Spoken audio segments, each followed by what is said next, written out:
Okay, good morning everyone. Today we're talking about kernel methods. Kernel methods are a slightly different way of looking at the typical problems that we have, right? We have seen some kind of ways of doing some learning already, some boosting methods and regression methods and all these kind of things. And kernel methods try to solve or approach the problem from a completely different point of view, which makes things a bit more mathematic, but it's it opens eyes very often and gives very good insights into many problems. So first of all, let's start with the motivation. Before we had some learning algorithms, and very often we assume that we have some kind of feature function, right? We have some data that we're given, and then the first thing we do is we extract some features from that data. And then the reasoning is done on this feature vector with a given finite length. The problem is that sometimes we don't have this kind of feature vectors, or we cannot easily find these kind of feature vectors. For example, some objects such as text documents, molecular structures, evolutionary trees, these kind of things, you might be able to find some features from them, but it's probably not very intuitive to extract features from these kind of things, particularly not finite length features, right? So the question is there another way of describing the problem without using these features? And the idea is to use a way of measuring similarity directly on the objects without using features, right? Implicitly, you do features. Implicitly, in some feature space, you do something. But the idea is not to have to rely on these features, right? Directly find functions that measure similarity between objects, and these functions we will call kernel functions. And we'll see now a number of techniques that can benefit from these kernel functions, right? So standard learning methods can be converted into kernel methods. And that's the topic of today. Before, I would start again with our problem that we had already. This is our running example, right? We have a regression. I think this was the second lecture already. We just had this equation here, linear regression. So we have some data, xn, and we have tn. This is the given data. We want to minimize this error function here. This error function is a function of w, which is our model parameters, and we have a regularization here, which is this one here. So we minimize the squared error. We add some regularization term. We have a lambda, which gives us the amount of regularization. If lambda is big, then we regularize very much, and if lambda is small, then we don't regularize very much. And we saw that this is equivalent to a probabilistic interpretation where this is your prior and this is the likelihood, and then you have the posterior, right? So this is the starting point. First thing we do now is we write this in form of vectors, right? We did this already in the previous lesson. So this is just the same thing as written here, just with matrices, right? So this capital phi is now a matrix, and we can express this whole thing exactly in the same way, just with matrices, right? Here's a dot product again, here's t by t, and of course the square here is now written explicitly, right? We just apply the rule here to complete the square. And of course we know the solution already. This is the solution, right? We know this already. We have seen this is the pseudo inverse, right? We just take the matrix and multiply this with t, and we're happy with our w. Now we try to look at this problem in a slightly different way. And before that, we need this kind of formula. We say, this is a formula that is quite important in many other topics, and we'll have more details on that in the next lesson. For now, I just showed this formula here, which is a general rule for matrices. And it's called the matrix inversion lemma. We can apply this matrix inversion lemma here to this problem here. And I'll try to do this on the board. It's a couple of steps, but I think it's it's good to see this, because you then see these little tricks that happen there, and the same tricks will be then also applicable in other topics. So let's copy first what we have here. We have W. This is our solution. W is simply, and now I turn things around a little bit, lambda ID. I write this D here because this is the identity matrix in the dimension of the feature space, right? So D is the number of features I have, feature dimensions, which is then different from what we'll have later. Plus, and I just have now my phi t matrix again. We invert that. We multiply it again with phi t, and we multiply it with t. So this is the data that we're given, right? The output data. And basically, this is just a matrix times vector multiplication thing. It's an easy thing to do. Now, let's try to fit this matrix inversion lemma in there somehow.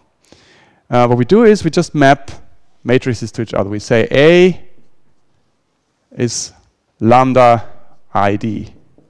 Right? This is my A matrix. Yeah, sorry?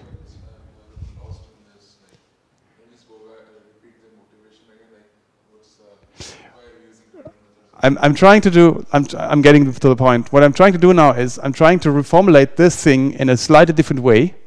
We'll have then a similar problem, but we'll see that there's other techniques to solve that.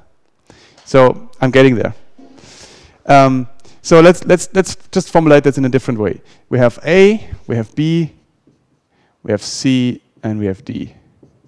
B is just phi transpose, D is phi, and C is I in the dimension of n. So this is another identity matrix, now just in a different dimension. Usually we assume that the number of features we have, D, is smaller than the number of data points we have, n. So this is in data space, right? This is an identity matrix which is right, 1 here and 0 here, right? 1, 1, and it has size n by n, n by n. It's a quite big matrix, right? So this is the whole trick. We formulate the problem in a bigger space for the moment. Okay, so that means we just plug this in here. So that means we have now the problem W equals. Now we invert. We just plug this in here. A to the minus 1 is 1 over lambda times ID minus 1 over lambda times ID. This is A, right? This is A to the invert times B, which is phi t, times C inverse is just the identity matrix, right? There's nothing to do here. Plus D stays the same. A is 1 over lambda ID plus phi transpose inverse phi, and we can have ID matrix 1 over lambda. All right, we just plug in A, B, C, D into the formula. And I'm sure I'm somewhere missing a parenthesis. I don't need this parenthesis at all. Yeah. Okay. Now let's have a look at this thing here a little bit closer. So we have 1 over lambda here. What we couldn't do here is we can factorize that. So we could put 1 over lambda in front, right? Let's do that. So I just copy all the rest. ID minus 1 over lambda ID times phi transpose. Then I do 1 over lambda, and then I have to say lambda times in, of course, sorry, plus phi transpose, and all the rest stays the same. Right? Now, the next observation is that this 1 over lambda is inside this inversion here, right? I have a big inversion over the whole thing, and this is just a factor. So what I can do now is simply pull that out and invert it, which simply says that I have then times lambda, which then means I can cancel that lambda with that lambda, right? It's a simple step. Now, and I think now we're close to the very, very nasty trick that we're doing. And that makes things look much nicer then. So what we have now is, what we can do now is, yeah, sorry, I have forgotten something. I have forgotten to multiply with phi t. Right, of course, the whole thing needs to be multiplied with phi t. Because that's w, right? This was also the inversion. And we multiplied it with phi t times t. Right, and the same here. Phi t times t. And now we do that. Now we pull in phi t. Right? We now say this is the same as 1 over lambda times phi t minus phi t times lambda in plus phi t to the minus 1 times phi t. And there's 1 over lambda missing, I guess.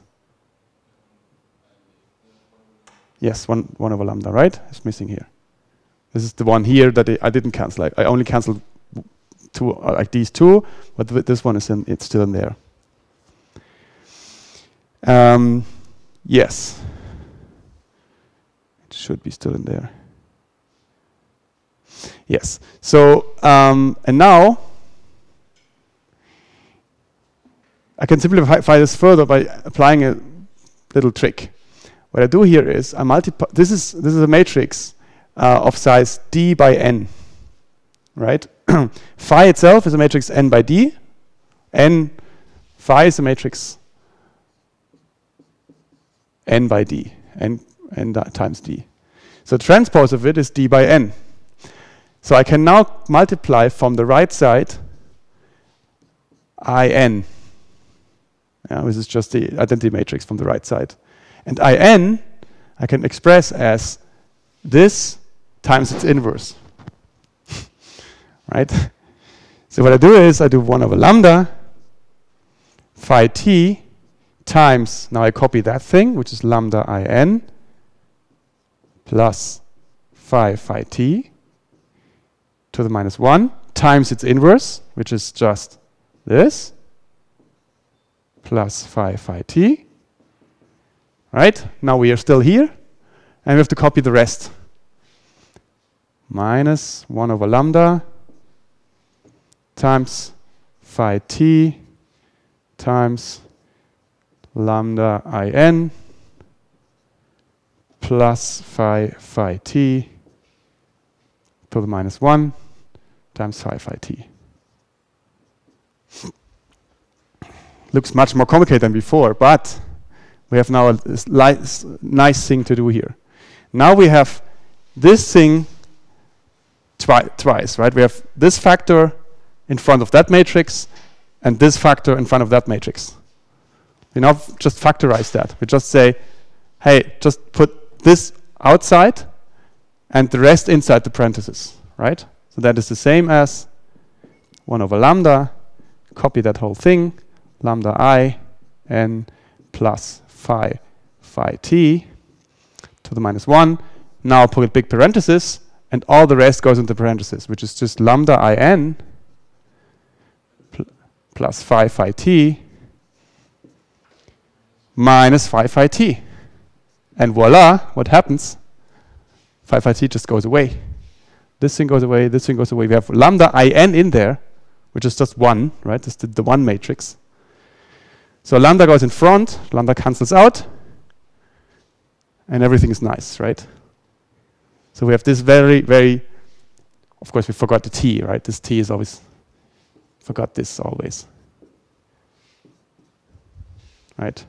So let's write it again a little bit nicer and proper. This is the same as phi transpose times lambda in plus phi transpose to the minus 1 t. Okay. Does this look any easier, any different? It looks actually very similar to what we have already, right? This is just another way of writing it. What have you gained? I mean, this doesn't look like we have this effort which would be good for us. I mean, why would we do this? Well, the observation now is, first of all, we look at this, right? This is an inversion, and this is an inversion. Here, the inversion is in a bigger space, which is even worse for us, right? We have a much bigger matrix to invert here. But what we can do is we can now write this here, this whole thing here, as a vector, right? And we call this vector A. And this A is called dual. It's a set of dual variables, right? Instead of expressing our problem in terms of W, we express it in terms of A now. And A and W are simply related by this equation here, right? W equals phi transpose times A. And now what we can do is we simply plug this W back into our equation, and we have a so-called dual formulation of the problem, right? This is just exactly the same as before, just with W replaced by phi t A, right? Of course, where W appears as transpose, we have to transpose this, of course, right? Again, this looks even more complicated, but now comes the trick. Yeah. Why did we not convert the previous formula with vector A? Like the inverse of the previous formula? This one? The inverse of the previous this one. Yeah, that's right. We can do this, right? So this is the standard way of doing it. But I'm getting to the point. So there are situations where, for example, you can imagine that D is much bigger. Where we try to find now situations where we even have infinite dimensions in feature space. And then this inversion doesn't work anymore. This is like the general. I'll go into more detail into this closely. For now, it's just some algebraic differences, and we just look at what can we do with that. I agree. It's probably the motivation is probably, but you will see this closely. So let's have this. What we did now. This was the little step between now and here, right? Where is it? Here. From here, we have this. Very often this phi t and stuff. What we do now here is we express W. We express phi times phi transpose as a matrix K. Right. So that's the only thing we do. We replace phi times phi transpose by K, which is just another a replacement for the moment, right? This is said here. And we call this kernel or gram matrix. We will see this later why this is true. But now we have two formulations of the same problem, with the only difference that this problem here is in terms of vectors of size n, and this is in terms of vectors of size d. Right? And the solution to this problem, to the dual formulation, is also given already. This is just what we had before, right? This is just our what comes out of here, right? So this is given already. We have to invert that big matrix. Now, the reason why we do this is, of course, we have to also say how we do the predictions. So now let's say we do training first. So we have some training data first. And instead of solving this problem, we solve this problem. Yeah, and that means we have these A vectors. And once we have the optimal A matrix, A vectors for our training data, we can then do predictions on new test points, X here, by simply replacing that again with our formula. So we say, instead of using W, we use A times phi again, and this can again be expressed in terms of this K matrix here, right? The whole trick about this is that phi completely vanished. We have no expression here of phi anymore. And phi is our feature function. This is the whole aim of it. We don't want features. We want to get rid of the features by expressing them in some other matrix K here, right?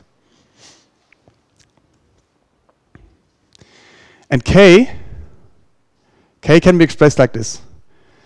The matrix K is simply a matrix of dot products of phi, right?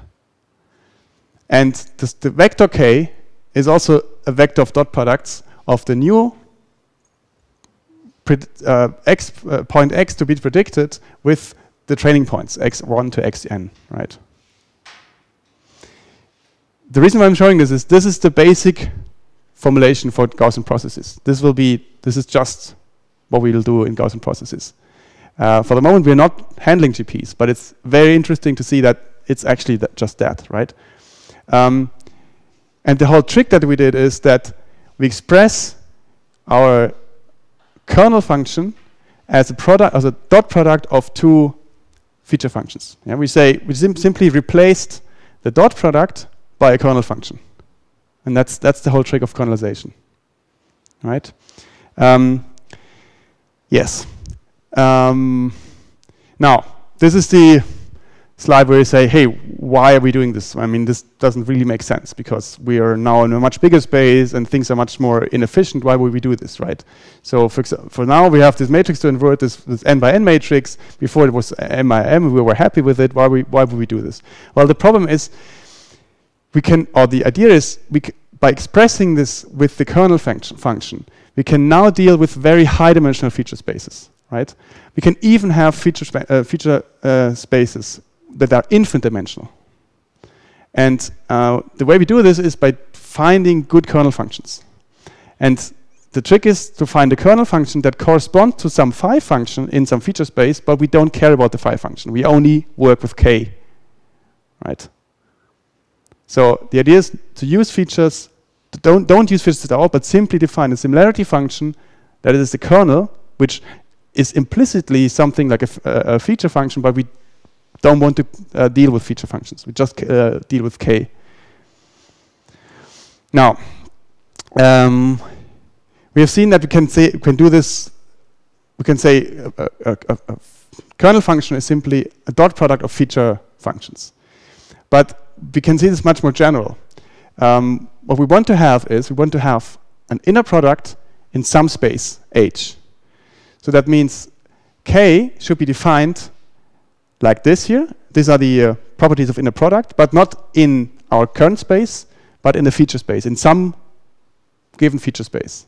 That means it should be symmetric in that feature space, the kernel function.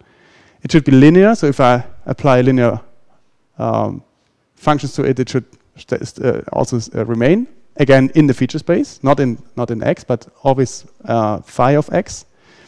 And it should be positive definite, right? Now the question is, can we find conditions for K under which there's a possibly infinite dimensional basis function into H where K is an inner product in that space, right? Not in the current space.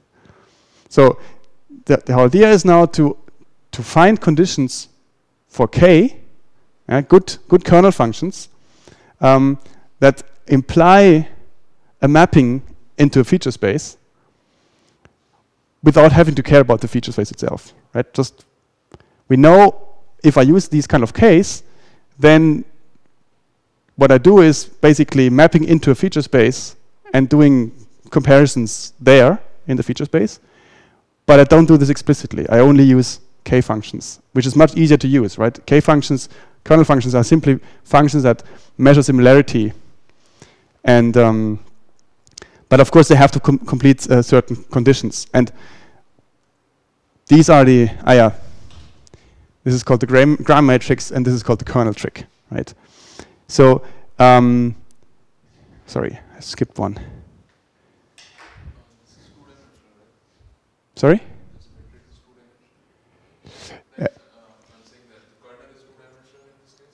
The kernel is,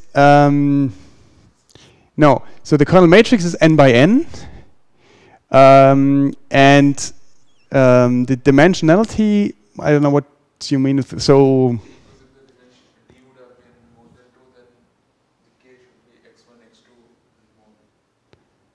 yes.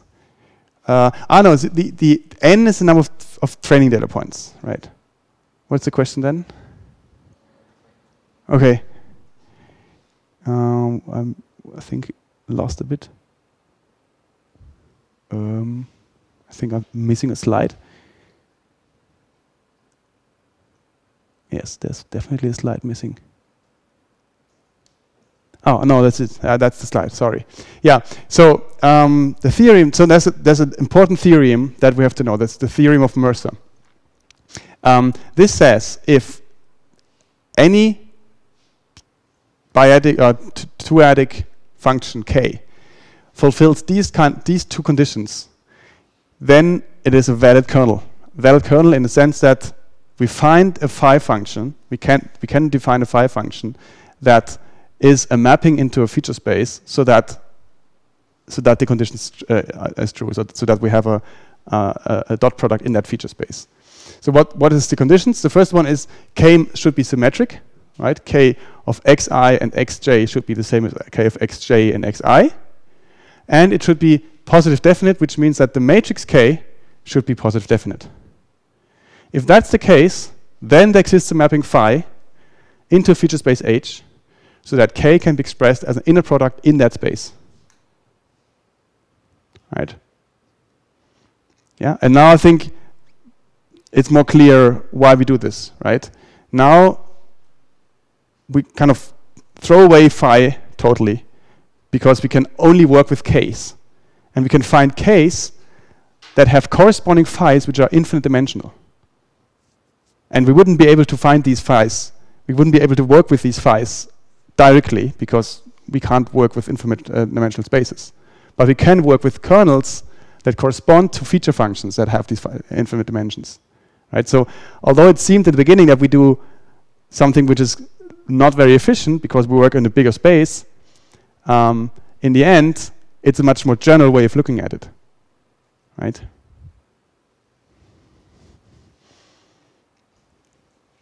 Yeah, so this is called the Gram matrix in the Kernels. I said this already. Now, in general, it's hard to prove that a certain function is a kernel. What we can do instead is we can apply some rules, and these are examples of rules that people have detected or know that these hold, right? So, and there's a number of other examples also in the book. So this just gives you an example. For example, if k1 is a valid kernel, if I multiply a factor c in front of this kernel, then I still have a valid kernel, a Mercer kernel. It's called a Mercer kernel. The same holds here. F can be any function, and I think there will be an exercise on that. Why this is true, right? It's a bit stunning why this should be, right? But it's actually true, right? The trick here is, I think I should say this already, the trick is to really look into the linearity of the feature space and not in the current space, right? So if you put any kind of function in front and the same function, multiply it from both sides, well, then you still have a valid kernel. This is also true here. If you do an exponential, it's also true. If you sum two kernels, it's a valid kernel. If you multiply two kernels, it's a valid kernel. And if you multiply x1 and x2 from outside with a matrix A, where A is positive semi-definite. So this is another example of a valid kernel. Yeah? How do we know that we have a valid kernel? We either take a kernel that is known to be valid, or we infer these rules with a kernel that we know that's already valid. Good question, thank you. So, as I said, and then there are techniques to try to prove for a general function if it's a kernel, but it's a lot of math, so it's not recommended. These are just some examples. I tell you, these are valid kernels, right? Right, and these are kernels that happen very often, right? The polynomial kernel is some we will have in the next slide as a typical example, which is a very common and very simple kernel. This is one nice way of doing that. Then a very important kernel is this one here, the Gaussian kernel. This Gaussian kernel here can be shown to correspond to a complete to an infinite dimensional feature space. So the corresponding phi function that corresponds to this k is infinite dimensional, right? So this is the actual motivation, right? So we much rather work with this nice Gaussian kernel than with infinite dimensional spaces, right? Then there's also kernels for sets. you can, and that's also another nice thing about kernels. It's not only that we're not only working all this on features or on vectors. This can be anything. There are kind of objects where people have thought of how to compare these objects with kernel functions, and one of these kinds is sets, right? So people have detected or find that if we compare two sets by intersecting them and finding all these subsets, this here means the subsets of all intersections of all the of the intersection set. So the number of subsets. Then this can be shown be a valid Mercer kernel. And then there's a very complicated kernel here, which is called the Mercer kernel. This is used in Gaussian processes a lot. So you have a gamma function here, and you have the modified Bessel function. So it's a lot of math. I'm not saying anything. This is just to show you there are much more complicated kernels than just the polynomial kernel. But for the moment, we look at the polynomial kernel, and we look at a very simple example. So we look at a kernel function that is defined like this. We have a dot product of xt and x and x prime, and we just square that dot product. And to show that this is a valid kernel, we can say this. Yeah, we can write this like this here, right? We just explicitly write this sum out, do the square, then we have all these mixed terms in here, and we see that this sum here can be expressed as a dot product of these two things, right? So we have two vectors of length 3, 1, 2, 3, 1, 2, 3, and if we take dot product of these two vectors, then we can write it like this. So this would be the corresponding phi function to our kernel here, which proves that we have a valid kernel, right? And it can be shown that this can be done in general for exponential, like for d here, right? It's not doesn't have to be for 2, right? Now let's draw that. This here shows a two-dimensional data set, and this is exactly what we did here. So we have this is R2, right? Both vectors come from R2. But if I apply this phi function here, to my data R2, then I map it into a three-dimensional space. And you see that if, for example, if you want to do classification, then it's much easier to do classification in this space than in this space, because here we can now find a plane that separates these two classes, and here we wouldn't find a plane. This is one motivation also for kernels, right? Mapping into a high-dimensional space helps us very often to find better separations between classes, right? So originally we have an ellipse, and here that we have a plane, just by applying this function. Now, kernel methods, they can be applied for many different problems, right? Density estimation, regression, PCA, we'll have PCA also later. Also classification, we'll have an example of classification. The most important kernel methods that are around there are probably support vector machines and Gaussian processes, and we handle both. Right? We explain support vector machines, and Gaussian processes will be the next lesson in next week. The whole idea about this is, or the trick that we do here is the so-called kernel trick, or what we do is we do kernelization. So we take an existing algorithm and we convert that algorithm into a kernel method. And this is called kernelization. And the way we do this is we have to express similarities of the data points in terms of an inner product. So we have to prepare our method that we would like to kernelize in a way that it expresses things in dot products. And then the only thing we do is we replace all the occurrences of that inner product with the kernel function. And the motivation behind this is that any kernel function, or let's say the dot product itself, is just a very simple kernel function. It's called the linear kernel, right? A dot product itself is just a kernel function where phi is the identity, right? I think this is important thing. I think I should write this down. So if you say, if a dot product k and k prime, right? This is just the most simple kernel that you can think of. It's just a kernel that where phi is the identity. And this is the trick in the kernelization, right? So you express your problem in terms of dot products, and then replace every occurrence of that dot product with a kernel function, and voila, you have a kernelized method. And you do this here in the nearest neighbor example. What's going on? We had this already in the very first class here. This is probably the most simple learning or classification algorithm, nearest neighbor. And in fact, it works in many cases very well, right? So if you have a problem and you would like to do some fancy machine learning on it, try first nearest neighbor and try to beat it, because it's very often very good, right? So what does nearest neighbor do? Of course, we said this already. We have two classes, and we pick a new point. And learning is nothing else than just keeping all the data in memory, right? So you don't really learn a model. You just keep all the memory, all the data. Now you have a new point, and you would like to label that point. Well, you just take the nearest neighbor. This is one nearest neighbor, which is just the nearest one. You don't take any others into account, just the next one. And this is just done based on Euclidean distance, right? You compute the Euclidean distance between this point and the closest neighbor in feature space. Now you can express the squared of the Euclidean distance as a sum of dot products, right? And now comes the trick.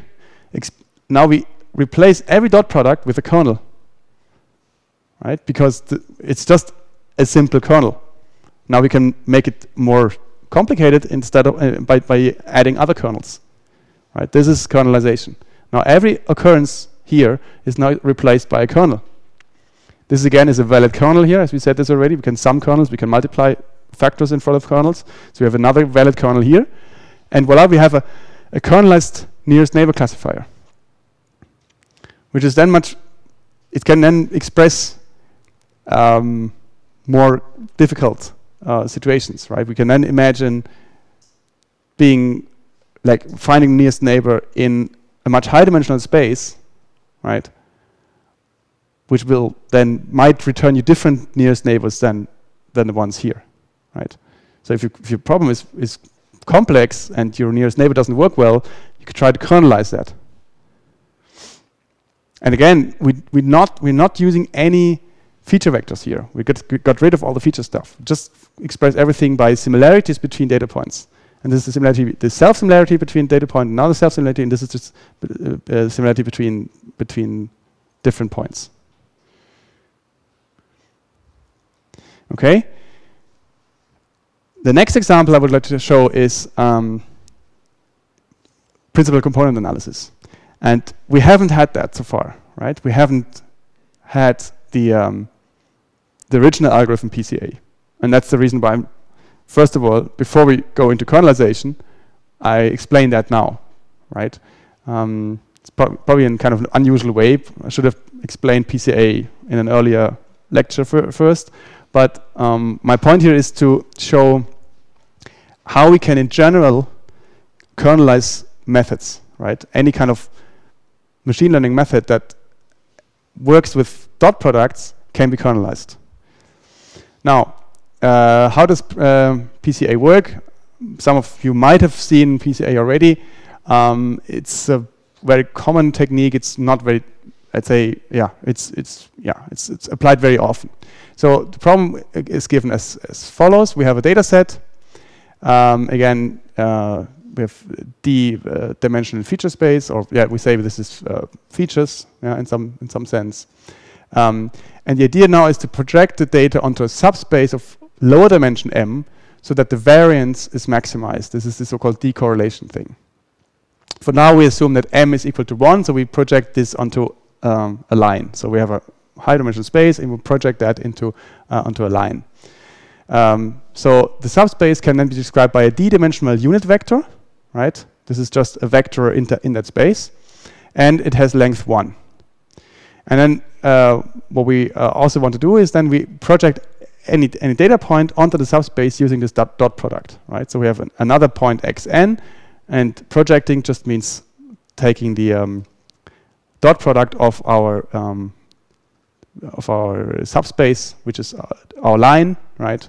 And you can already guess that this will be something where we do kernelization, right? This is again a dot product. Now, visualize that a little bit. So we have some data here. And what we want to do is so these are data points. And we would like to find a vector U1 so that if I project everything onto that vector, my variance along that vector is maximal, right? This decorrelates me the data, right? So this is my principal line. This is just, and if I project all the data points onto that line, then my variance along that line is maximum.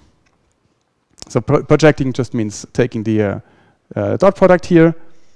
And what we do now is we compute the mean first, right? Mean is just the average over all these projections, right? Where we can pull out this U1, right? This is our data mean here, which is written with this bar, X bar. And the variance is also very similar. So we do, again, the definition of the variance. So these are the projections here. We take the variance of the projections by subtracting it from the mean. This is our mean, and squaring it. So we take the square of the distance here between the mean and the projections.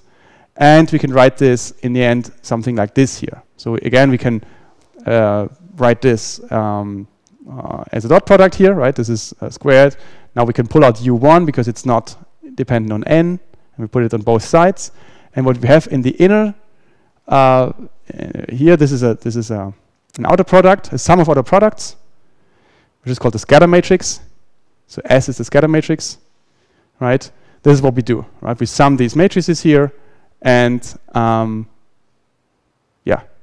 Now what we have to do is we have to maximize the variance. This is what we want, right? So this is our formulation. S is the scatter matrix, and our constraint is that the vector that we project on is unit length. So U times U is 1. Right? The length of this should be 1. And the way we do this is using so-called Lagrange multipliers. And I'm not going to detail what this is. It is just a way of doing optimization with constraints, right? I mean, this is a lecture on its own. I'm not saying this here. It's just a way of maximizing this with this constraint. Yeah? And to do that, we sum these two things up, and we have some Lagrange multiplier lambda here, which simply multiplies. So we have to, of course, reformulate this as being equal to 0. So we have to say, we have to subtract this from 1. We say 1 minus this is 0. And we multiply this with the Lagrange multiplier, and then we maximize this whole thing here. Right? This is just the standard techniques of optimizing with constraints. Right? We know that S is symmetric. Only for that reason we can write it like this. Right? Otherwise it wouldn't be. Yeah. Okay. And what we also do is this is already a derivative with respect to U. Right? So. Sorry, no, this is the derivative. So we derive this with respect to U and set it to 0, right? We find the maximum of this, and what comes out, because S is symmetric, what comes out is this here. This is the right way of saying it. So we have now a typical eigenvector problem, right? We have matrix S, and we would like to find the eigenvector U1 to the eigenvalue lambda 1, right? This is the first insight. And the second insight is, if we now multiply this equation again from left with U1 transpose, then we are at our original problem here. But here, the solution of that is simply lambda, right? Because U1, the constraint says this should be 1.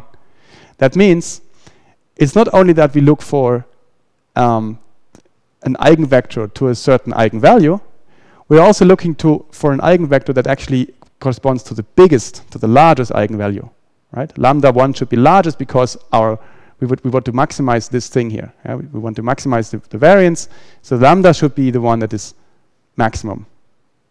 This gives us the insight that given a scatter matrix, we can then directly do eigenvector decomposition and find the eigenvector with the largest eigenvalue, and that's then our U1 that we looked for.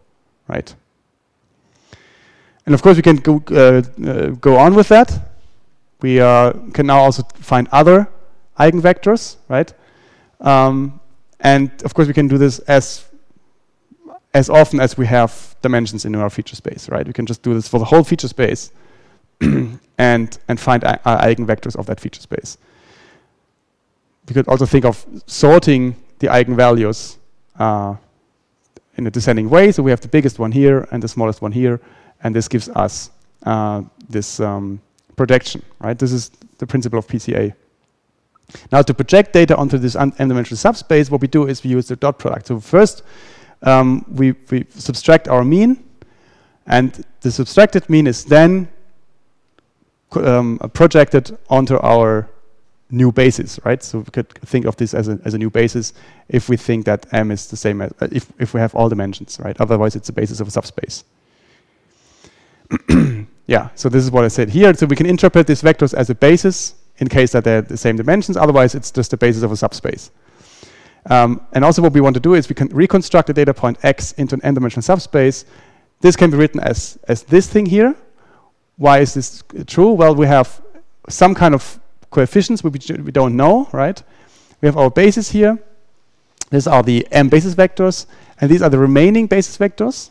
So we assume we have them all, and they have other coefficients bi. And what we want to do is we want to find a reconstruction. This is a reconstruction from given our basis that minimizes the squared error to our actual data point. So we have a data point xn, and we have this reconstruction, and we would like to minimize the reconstruction error. This is again the same as always. We just have a squared error here. We derive that with respect to zn and bi, right? And we come up with this thing here. So the result of this optimization thing here is, if we want to find the optimal reconstruction given our data, yeah, we have to set zni like this and bi like this. These are then the coefficients for the eigenvectors. Yeah, and now we can plug this in again, right? We plug zni here and plug this in here, which goes like this here. Then we have our reconstruction. Yeah, we write it like this. And from here to here, the step is that these are the lower dimensions. These are the remaining dimensions. This whole sum can be written as a sum over all dimensions minus the one that are on the subspace, right? This is just, again, this way of writing a sum as an entire sum minus the sum over the subspace, right? This is just the same term here. Now, what we have here is our mean again, right? This is the division of our mean, because ui t times ui is 1, right? We can pull this out again. This is just 1 here.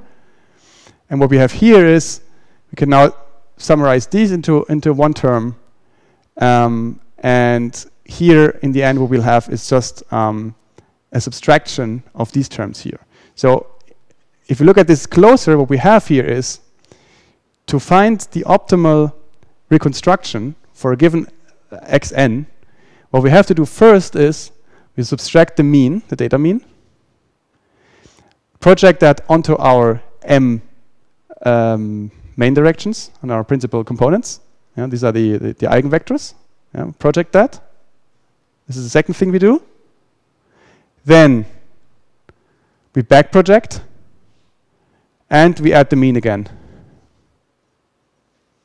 Right? This is basically what we have to do to do the reconstruction here.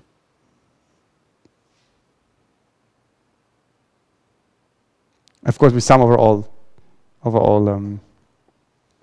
eigenvectors. Right? This is an example of an application, and there's some pictures here. Yes, and I'll do this, and then we'll do the break. So PCA has been used a lot in face recognition, not face detection, but face recognition. The difference here is that we have a database of faces, and we'd like to find the one face in the database, right? And the trick to do that is to express this image, this whole big image, as one big vector, right? So you have an image of, let's say, a small image is 100 by 100, and then this vector is just a 10,000 size vector. Yeah, you don't do any feature extraction, anything. I just have the whole data as being one big vector. So your data lives in this 10,000 dimensional space. And that's way too much for dimensions. What you do then is you compute the covariance matrix and the eigenvectors in that space, and you project it onto a subspace using PCA, right? And then you find the nearest neighbors in the subspace of that thing. So you define a number of dimensions that you would like to look at, and project that into that space. Project your given image of a face into that space using the formula that I just showed, and then you compare things in that subspace. And this is one result, right? So you see that very often it works quite nicely. Yeah, you can have very good results. The faces are quite good. It has problems with global changes. If for example, the background changes a lot, right? Then the whole feature dimension would be completely different. But local changes in the faces don't affect this problem very much. You see, if the face expression is slightly different, then it's still recognized as the same face. Okay, this is PCA, and after the break we handle the case that we can do PCA with kernels. Is there questions? No? Yeah? Yes, along the subspace, yes. Because then the correlation is minimal between the data points. So, right, so if you imagine that you project all these onto this line here, then your information loss is the minimal. So information loss means that if I then compare points on that subspace with each other, then very often there will be similar things will still be similar, and not similar will be not. So if you project onto that space, right, then, for example, it's the opposite, right? You take the direction with the minimal variance, then many points get projected onto each other, and you lose more information, right?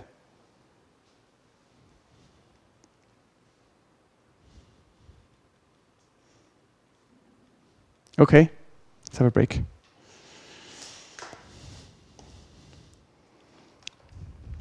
Okay, let's go on.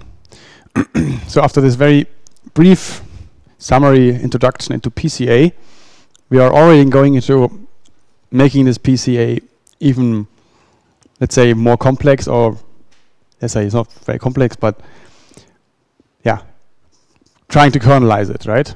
We have seen that PCA works a lot with inner products, and that gives us a very good idea, or hope that we can easily kernelize that. What does it mean to kernelize PCA? Well, look at this very simple example. Here we have some data points, and we could think of well, there's some kind of structure here, some nonlinearity here, and in general we'd like to find this kind of structure here. We'd like to find a subspace here that represents this data in an appropriate way. The problem with that is that the subspace is nonlinear. It's not that easy to find a line here where you can project things on, right? The subspace that we'd like to find is not so easy to find in general.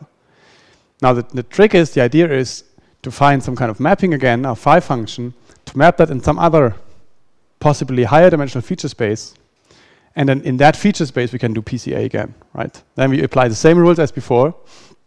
Then things are much easier, right? We can now find the line or the hyperplane or whatever we would think this, where you can project data on, and then along the green lines we then project our data, right? Yeah. And the way we do this is the following. First of all, we have some assumptions here which make the problem a little bit easier. In general, we don't have to have these assumptions, right? In the general kernel PCA case, these are not made, but for now we do this because then things are much easier in the math. So first of all, we have a zero mean data. That's what we assume. It's not so much an assumption. We can always subtract the mean from the data. That's no problem. And in standard PCA, this is the formula from above. So we just copy that. This is scatter matrix. Our eigenvector problem, we find the eigenvectors ui to the eigenvalues lambda I, and S is the scatter matrix, right? Now, things not quite correct. There should be minus x. Yeah, that's okay. I think that's not quite correct here. Now we use a nonlinear transformation,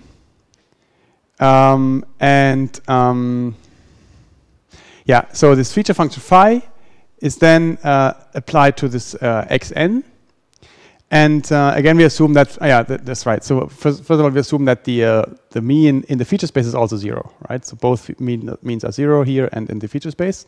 And then the only thing we have to do is we have to express S in terms of the feature space, a feature vector. So we just apply phi to xn, and we just get a very similar scatter matrix C, right? Just with phi's instead of these xn's. And now the trick again is to express that in terms of kernel functions, right? To get rid of the phi's. Yeah, and the way we can do this is now we plug in our eigenvector problem here. So this is our matrix C with the eigenvectors vi and the eigenvalues lambda I.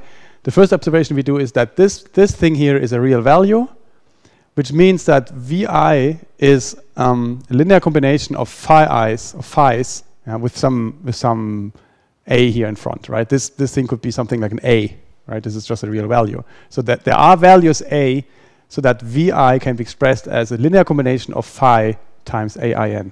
Right, this is just another way of writing this. And then the trick is to plug this in back into vi. Right, so we have now this expression in terms of a. This then is plugged into here and here.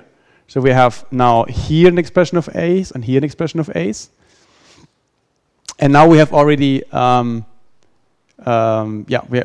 express everything in terms of A, which are the dual variables. The only thing that remains to do is now to multiply both sides with phi, and suddenly we get our kernel functions again, right? So if we apply phi from the left side, then we have here a kernel function, we have here a kernel function, and here. So this all goes into the kernel function here, right? I'm not going to all the details here. I mean, it's just that you know this is a trick you have to do. You don't have to know all these steps in the exam later. It's just to show you what the trick is here, right? You do phi here. It's not a big step from here to here, right? If you can write this on your own, it's a good exercise to do that, and then just replace phi.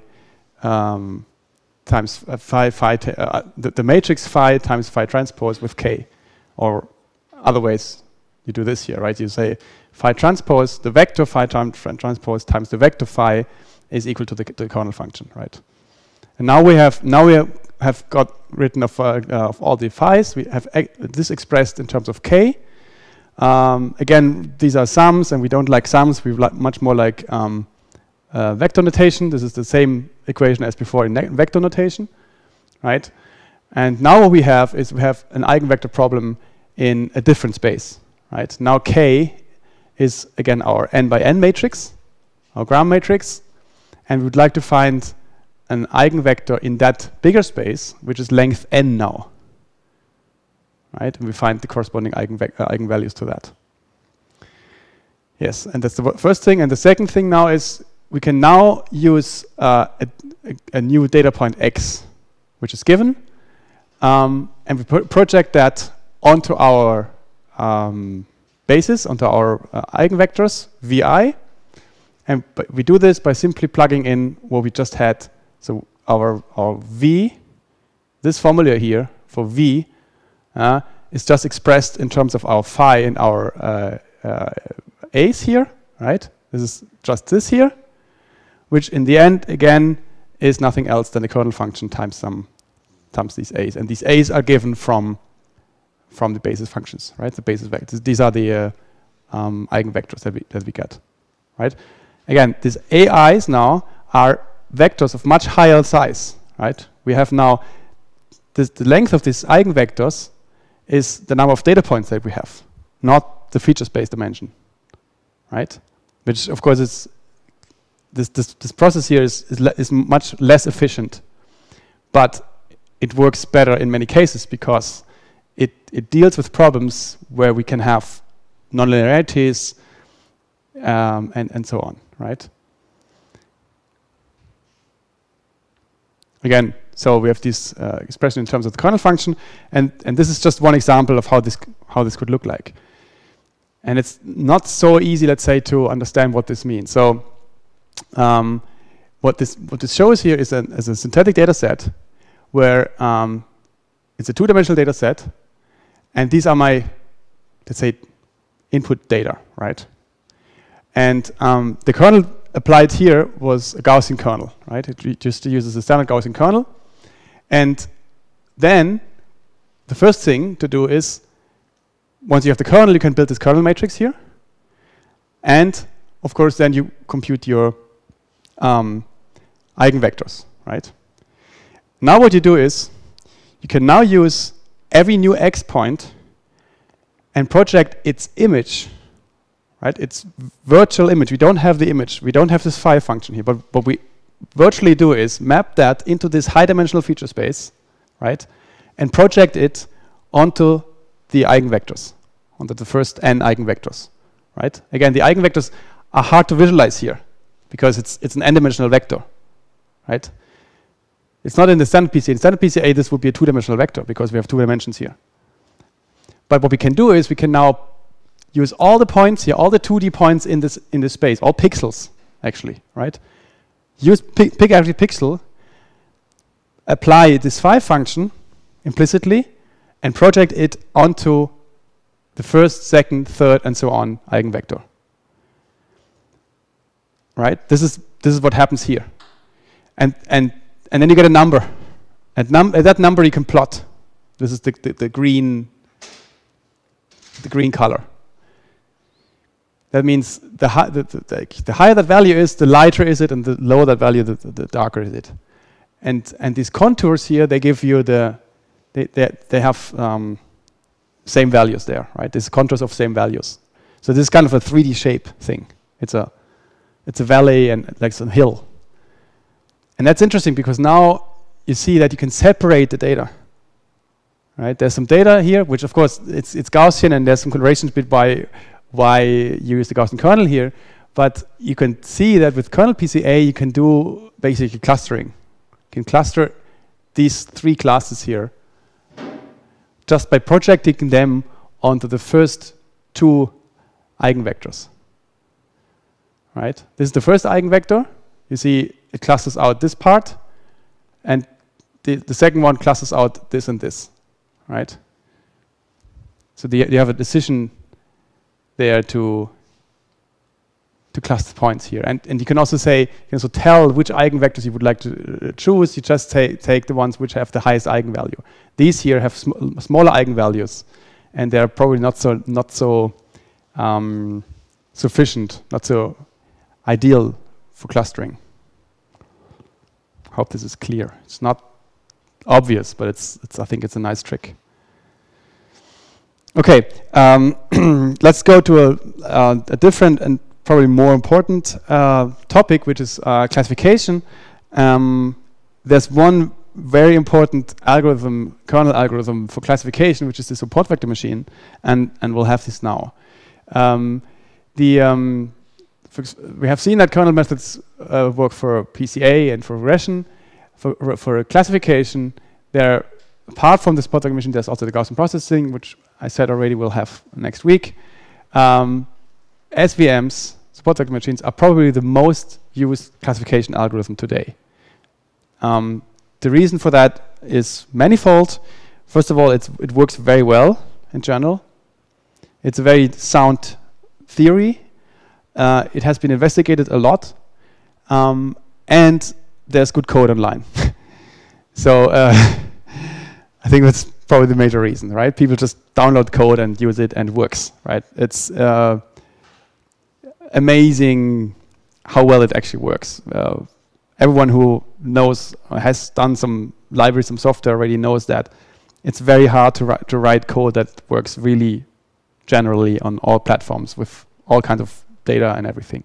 And SVMs just do, right? That's the thing, right?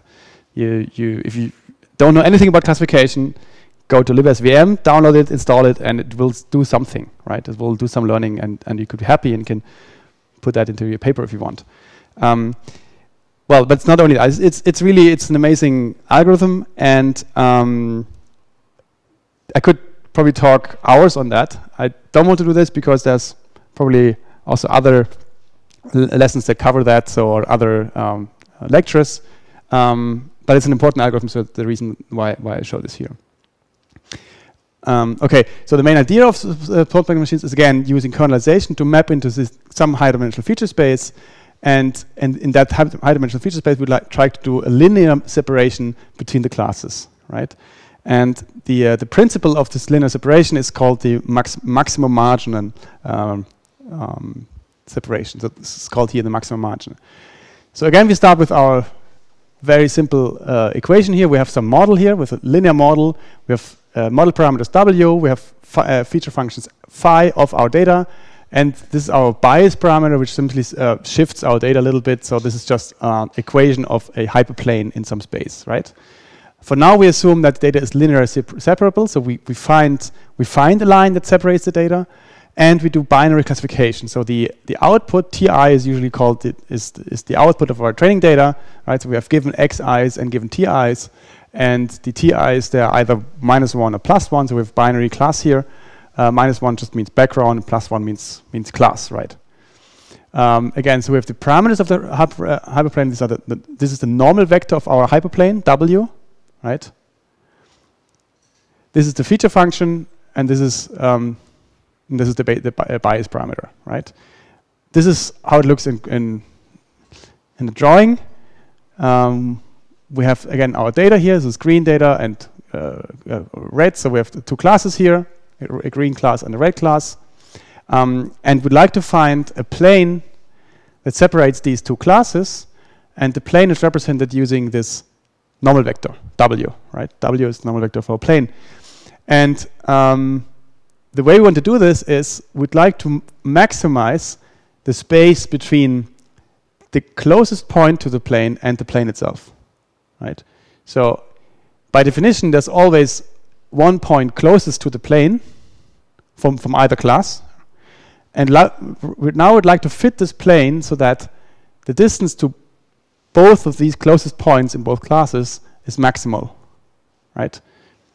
Because this separates, the idea is that it separates the classes in the best way, right? So we really find then the plane that says here is probably the less, I don't know, one idea would probably it's less unlikely to be misclassified because I have a big margin, right? So I'm separating things in the max margin idea. So these points with the minimal distance, they will be called support vectors, and we'll later see why this is, where this comes from. The first observation is, so this is the margin, and the first observation is that the distance, any distance from a data point to the plane can be written like this here, right? This is our model itself. This is the plane equation, and we did not assume that W is a unit vector, right? We don't do this. Instead, what we do is we normalize this here. We say this divided by the length of W is the distance to the plane. And we take the absolute value here because we're not interested in the sign. So if this is the positive side on the plane and this is the negative side of the plane, then the distance should be both positive, right? So the distance from this point to the plane should be also positive, and this should also, like both, from both sides, I would like to have a positive distance to the plane. So this is our equation. We start with this here. The next thing we say is we're only interested in points that are correctly classified. So we assume that we find some plane so that all points can be correctly classified. That means all the tn's time y, they are positive, right? So for every xn, whether it's on the negative side of the plane, we'll have a negative sign. This will be negative, but we multiply it with its true label, which is again negative, then this will be positive, right? So this is just another way of writing this absolute value here, right? Because if we multiply this with Tn, then we have again a positive value there. Now we plug in our formulation for y. Y is just this here, just our plane equation, hyperplane equation. Now the next observation is that this term here is independent of the scale of w, right? So I can now add alphas here in front of w, alphas and in b, of course, and it would cancel out. So no matter what kind of alpha I put here, this fraction here, what I would like to optimize, is the same. And that gives then rise to the rescaling thing, which we'll have in a minute. So what we do now is we'd like to maximize this margin, right? And by maximize, what do you do? How can we express that margin? Well, it's the maximum over all w and b of that margin here, which itself is the minimum. So over all data points n, right? We take the minimum distance to the plane. So it's a max-min thing, right? The minimum distance to the plane is maximized by w. We try to find a margin that maximizes the minimal distance. Okay? And the trick now is we can now choose alpha, this alpha factor here, so that this thing is 1. Right? We define alpha so that this thing is 1. How does that work? Just looking at this here. So imagine we have two cases. One case where the closest data point to the plane is here, and another case where the closest data point is closer. Now what we only do is now we just define w in a different way. If the closest point to the plane is very close, then we just take a longer w. We just scale it. As a result, the distance here is defined to be 1. Right? The distance from the closest data point to the plane is just 1. Right? This is the distance here. 1 over. Right? So I'm saying this part. So we can scale w so that this thing is always 1. It's not exactly the distance. It's the distance divided by w, of course. Right? We have to, of course, this is the distance here. That is a good point. We'll see this in the next slide. This is one idea. So the main trick is do this here so that this is always 1. Because then we have this equation here. Because then we can say for all data points it holds that this thing here should be at least 1. Right? All other data points, all these other data points, they have a value that is higher than 1. This one is the one that defines 1, right? But all the other ones, these green ones and the red ones, they should be higher than 1. This is our constraint that we put into the problem. And now we have a constraint optimization problem. Now we would like to minimize this whole thing so that this constraint is met, right? And the way we do this, instead of minimizing this, we can also minimize instead of maximizing this. We minimize this. This is exactly equivalent, right? We don't like square roots, so we do squared of that, and we just do 1 over it. So we minimize the length, the squared length of w, with the constraint that for all data points, this t times our model should be at least 1. Right? This is a constraint optimization problem with inequality constraints, and there's techniques to do that. I'm not saying how. This is just a standard way of writing constraint optimization problems. Right? We have inequality constraints here, and we can solve that with a technique called quadratic programming. And if you don't know what to do this, it's not so important. It's just very often you just have a library that does that for you. Right? We need yes, right. It's easier to yes. That's a way of saying it. Yes. Otherwise, we would have this constraint somewhere in the optimization thing, which would not be easy then. Right? Yes. Right.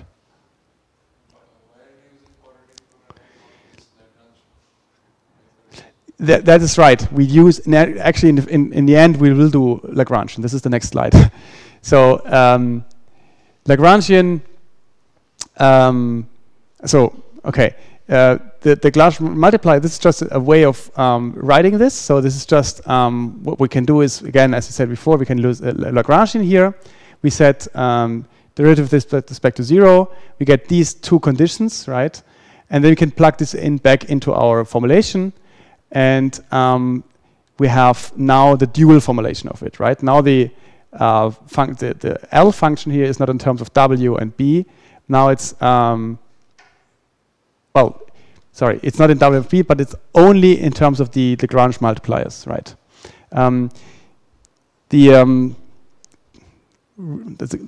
Back to the question with the Lagrange multipliers. The techniques that do quadratic programming, they do use Lagrange multipliers. There are many techniques to do that. And one is, for example, to go back from the primal to the dual back and forth. So that's one idea. So this is the so-called dual formulation, where we again have the kernel function here, right? This is, again, the nice thing, right? We have replaced phi by the kernel function. And now we can do optimization also in the dual space.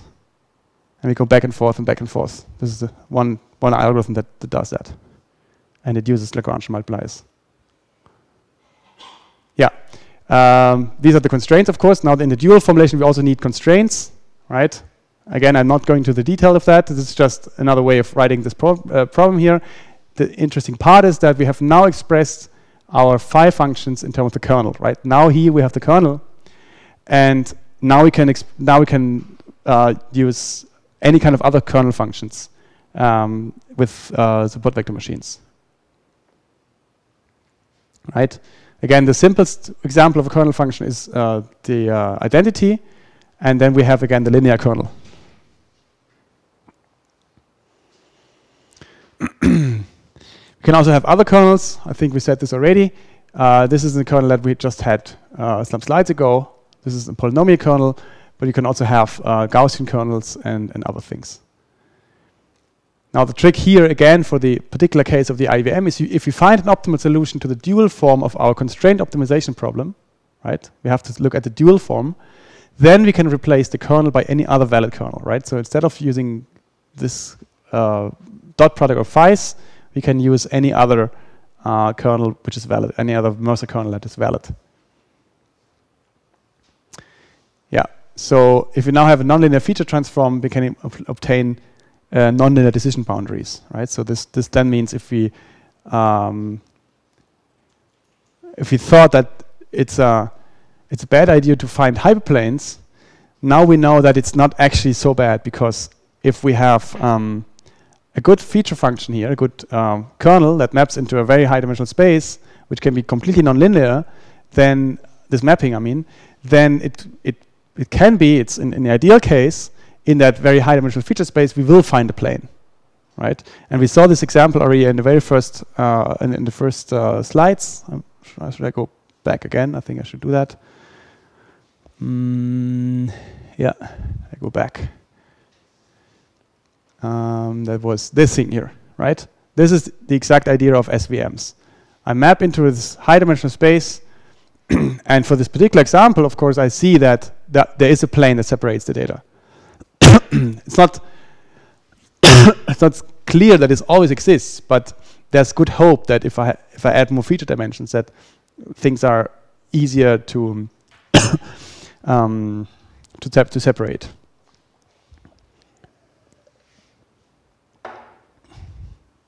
Okay. Go back and back and back and back, forth and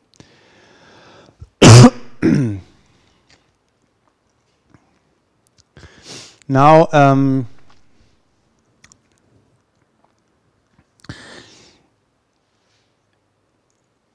some observations. First of all, the kernel function is evaluated for each pair of training data points during training. And another observation is that it can be shown, there's some special theorem that if you go for the prediction thing, this is a prediction, that the theorem says that this kind of constraint optimization problems, this particular kind of problems, fulfills a certain number of constraints. or conditions. It's called the KK Karush-Kuhn-Tucker conditions. And from these, it follows that for every data point, it holds that either this an is equal to 0, or the term tn times y of xn is equal to 1. Again, I'm not showing this in detail. This is, again, the whole literature of SVM says this. The whole point of this is that we can distinguish two kinds of training data points. One's for where this an thing is 0, and the others where this term is equal to 1. And the latter ones, where this is 1, we call them support vectors. And they get very interesting in the when we do prediction. Sorry. So in the prediction step, we do this here. Again, we have a new training data point x, right? We have our, this is the trained thing. We know our ans, and we know, of course, the tn's, which are the training data points. So what we have to do, we have to compute this thing here, to get a prediction of the class label of example x. And now the trick is that this term here is 0 for the points that are not support vectors, right? Because an is equal to 0. So we only have to look at the support vectors. And that makes things very, very efficient, right? We don't sum over all data points. This looks like a sum. This looks like a nearest neighbor, where we just take all data points and look at how close is my new x point to all the training data points, right? This is the kernel function that does that. Kernel function just looks at the similarity between data point x and training point xn, right? But we don't have to do this for all the training data points, because for most of them, this term is actually 0. Yeah, this is a nice insight into SVMs.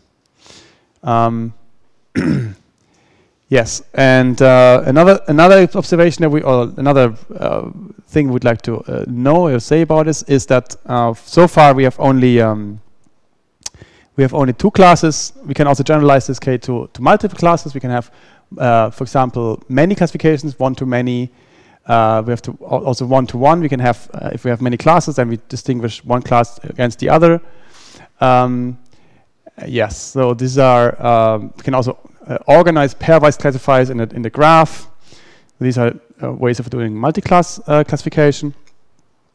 And what we also have to take into account, so far we always thought that the data is separable in this hyperspace, but we can also extend this problem to non-separable problems.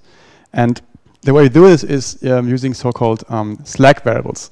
So we allow that certain data points are inside the margin, but we optimize so that the number of these data points that are inside the margin is not very high, right? So we introduce a so-called slack variable, and this is defined as follows: for all points on the correct side, the slack variable is zero, right? For all these points here and all these points, these are on the correct side of the plane.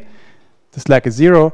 For all other points, we say the slack is tn minus what is the prediction of the data point, right? So this is just the distance of, or how far is it from the true label, right? And an absolute value. This means that for points where the slack is between 0 and 1, these are correctly classified, right? That means, sorry, this is all the points in here, right? And but they're inside the margin. And points with a slack variable that is higher than 1 are misclassified, right? That means if this distance is more than 1, then we are on the misclassified side.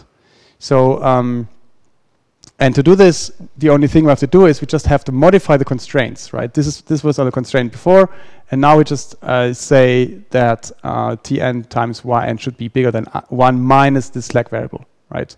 And yeah, and also another one is that slack value should be bigger than 0, which just gives more constraint into the system, but it then helps us to allow data points to be inside the margin, right? We can say we can still find a plane even though this data set is cannot be separated by a hyperplane, right?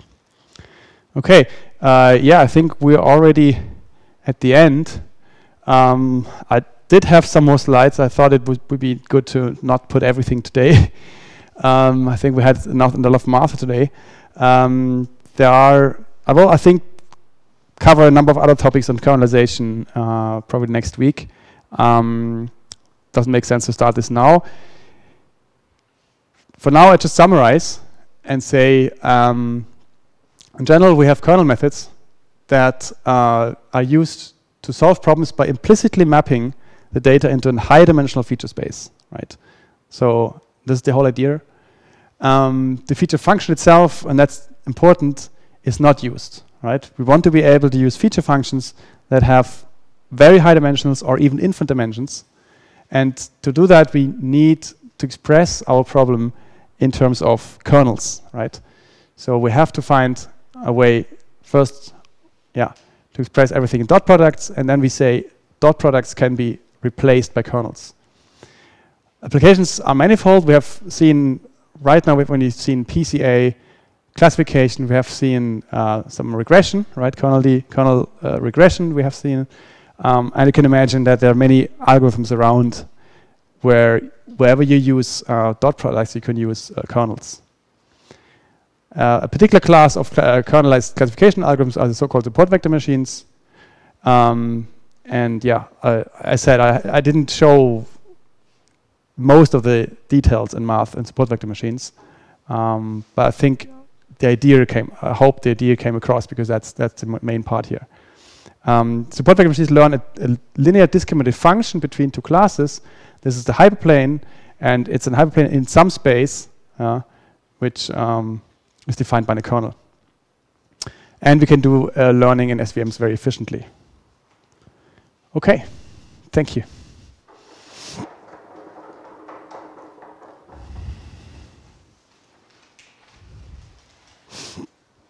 Questions? No?